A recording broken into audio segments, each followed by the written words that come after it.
We're gonna have to do some cropping.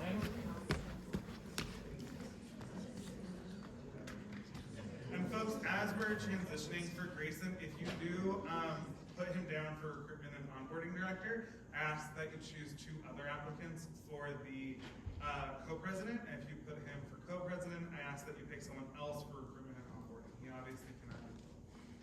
We're gonna give you all a form asking who you think is the best fit for each role.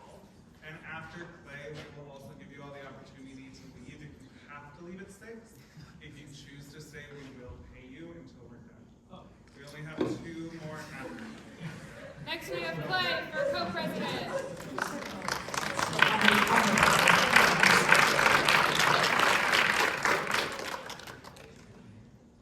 You're good, yes. Awesome. Well, good evening, everyone. My name is Clay. For new guys who haven't met yet, I'm excited to meet y'all. With this, I just want to talk a little bit with y'all why I'm running for the co-president position. I'd first like to start with some words of wisdom that I really cling to by David Brooks. What he has to say is, if you were perfect, there would be no more mountains left to climb. But you're not perfect, and that's why there's always a second mountain to climb. I think this really goes and sticks to all of us as people, as we are always constantly striving to do better and become more of a person, learn more, do more, etc. We're never done and never perfect. I feel like this also continues into our organization. Our organization is still a living, breathing entity that we have to feed and nurture. We can always strive for better, and we'll never be a perfect tour guide organization. I do want to start with, we give phenomenal tours, and y'all give great tours overall, get great feedback, and there's a lot of amazing things we do already. But what I do see as the second mountain being shifting to more of a professional development organization. We've really started to throw this word around this past year and say that we're a professional development organization, but I don't feel like we're fully doing that word justice. I feel like we set y'all up to be phenomenal public speakers and give a really good tour, but that's kind of where that development stops. I feel like we can do more to empower y'all and build more some of these soft skills and further abilities that you can carry outside of this tour guide role and past your undergraduate degree. I think part of this can be setting more learning outcomes and goals for our meetings and have it more of a training than just being a meeting where we lecture at you. Which then goes into my second part, what I think another peak of this second mountain is, with being kind of revamping Tuesday or bi-weekly meetings a little bit. I think we should talk these as being more trainings. As a tour guide, we're never done learning more about CU. We're constantly learning more new things, and I think that goes inside with trainings. Instead of being meetings, we're here to train and learn a little bit more and work with each other. I want to get more feedback from y'all about how this is happening, how we're doing within these meetings, and really just take y'all's feedback more into account within your time in meetings outside of tours, as this is your time to interact with each other as well. I would like to kind of continue within what's been done previously with roundtables and extend that out to finding other ways that we can get y'all's feedback without it just being another Microsoft form. It sometimes is a lot to just ask y'all to fill out another form on top of also being a student. Another thing I really would like to work with is providing extra support for our executive team to go farther and do more.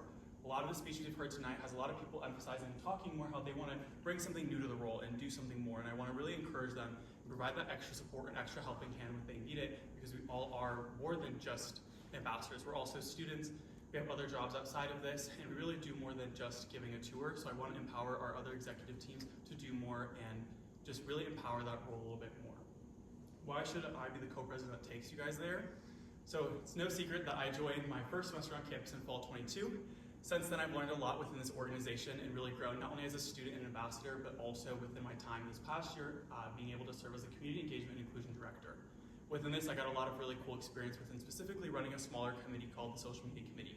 In this time, I worked a lot what it means to oversee a small group of people and how to better output to further engage our audience and do more.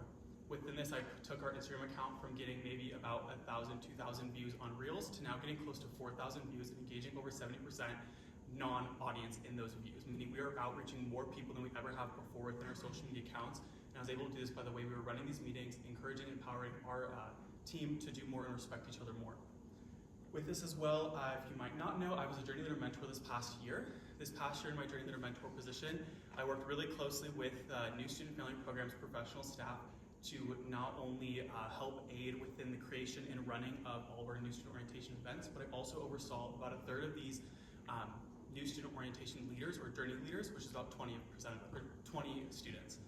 Within this time, I know it's much smaller than overseeing the entire organization, but with about 80 people, but with this, I was able to oversee them and work with them within each event and make sure they were assisted with, but then also help them out with many other things and making sure it's a fun, enjoyable experience, within maybe jumping in alongside of them and folding t-shirts and whatnot for these orientation events, but also maybe helping and delegating and telling them where they're best needed and fit.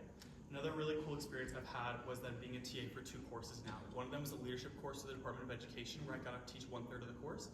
One of them is currently as an undergraduate teaching assistant for human anatomy. What I've learned a lot in this course is not only how to effectively deliver information to other students in a way where it's important, but then also see more how I can be best aided to these students and what they need. And I hope you can consider me as a co-president that takes you to the second mountain.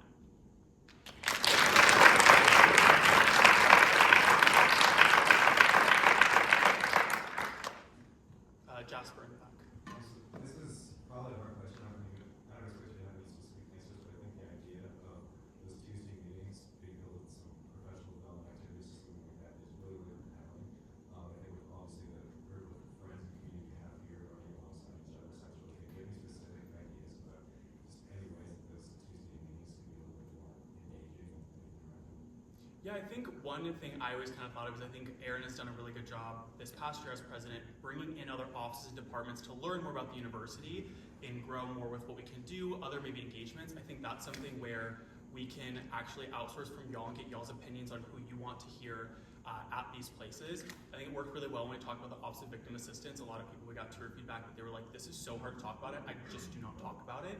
So not only maybe revisiting with them as we get more new guides here, but then also reaching out to other offices that maybe we don't talk about on tour because we just don't know much about it. I think ROTC is a place that we can outreach as well. Not many people talk about it. A lot of people probably skip it. That's something that we can tap into more and just hear more about them if we actually got them in here speaking with us. As a co-president, you're working in a pair to kind of meet these goals, and you kind of talked about a lot of changes you want to make to the role, which I think is great, but how would you deal with pushback from your counterpart with these big changes? Yeah, I think being a co-president position, that is me working in a team within that position itself. I'd first want to start with then aligning what our values are as 2 separate co-presidents, and I'm sure the other co-president I'm working with might also have changes they want to make or things they want to implement. At the end of the day, we both have to work together to delegate the tasks that we already have to manage to run the organization, from setting up those emails, making sure ambassadors are meeting the requirements, setting up the schedule. Not only dividing up this work, but then also meeting on a common ground of, okay, so we have all these big ideas, let's talk about what we can accomplish together as a team, and maybe divide up to like, let's talk about some things together that maybe they have an idea I haven't thought of, and I'm like, that's really good. I'd rather maybe like divert more energy into them and helping them with that one, and vice versa. So I'd rather have a sit-down conversation with them and talk how we can best, see our vision and work together to create those visions, compared to like just choosing one or the other. Colby. You mentioned soft skills and developing those more. That's kind of like a buzzword right now. A lot of like employers are throwing around, oh, we want soft skills, we want this, we want this. Can you elaborate on that and go into like kind of more what you're thinking in that direction? Yeah, I think so. Sometimes we have meetings that we are falling short on time, and we can do a little bit more with that. I think part of that could be referencing major soft skills that the university tries to push within all of our students to graduate with. I think we can also find some that coincide a lot with it. I feel like a lot of us can do really well with giving a script and presenting it, but I know this might be a personal thing, but sometimes when you're trying to create that speech or whatnot, sometimes you're kind of like, gosh, where's some good tips and tricks to go about doing so and whatnot. I feel like we're all great public speakers, but one way we could start is talking about what does it mean overall, or we have like different like tour like things where we'll do like rocking back and forth, like how can we better enhance this and like control that, and just like learning other like skills that go alongside of it, if that makes sense. I know it's kind of like a lot of words at once. All right, thank you.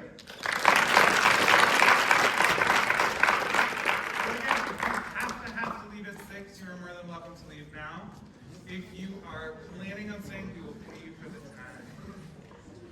If you are leaving, please make sure to look at the YouTube videos online so that you can see the other 2 applicants and give a good vote. Aaron, who's next? Tyler. Tyler, you can come in, Tyler.